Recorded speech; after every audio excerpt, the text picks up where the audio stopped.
Оганстандын Кабул шаарындагы чет элдик аскерлер колоннасында теракт катталды. Акыркы маалыматтарга караганда, унаага орнотулган жарылуучу зат менен жангечти аскердик база жайгашкан аймакка барып өзүн жардырган. Полициянын билдирүүсүндө кырсыктан теракт жасаган согушкер каза болуп, 7 киши жабыркаган. Учурда аскерлерден каза болгондор жана жараат алгандар такталууда. Ошондой эле жардыруу Талибан кыймылы тарабынан уюштурулганы маалым болду.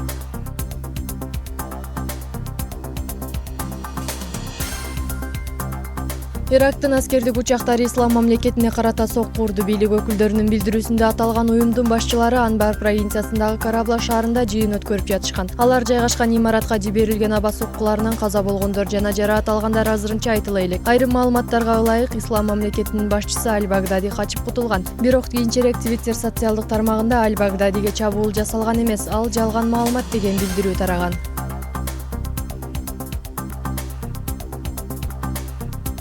Корел аралында бир канча жылдан бери өспөй жоголуп кеткен өсүмдүк табылды. Адистер флора тибине кирген хлорант өсүмдүгүнө 2000-жылы изилдөө жүргүзүп, Орусия аймагында такыр өспөй жоголуп кетиптир деген жыйынтыкка келишкен болчу. Бирок өткөн жылдын май айынан тарта өсүмдүк кайра чыга баштаганы байкалып, ал боюнча чогултулган маалыматтар жана изилдөөнүн натыйжасы аралдагы флора курамынан хлорант өсүмдүгү жоголбогону аныкталды. Учурда аймак толугу менен корукка алынган. Хлоранттын негизги өзөгү Кытайда, Кореяда жана Японияда өсөт.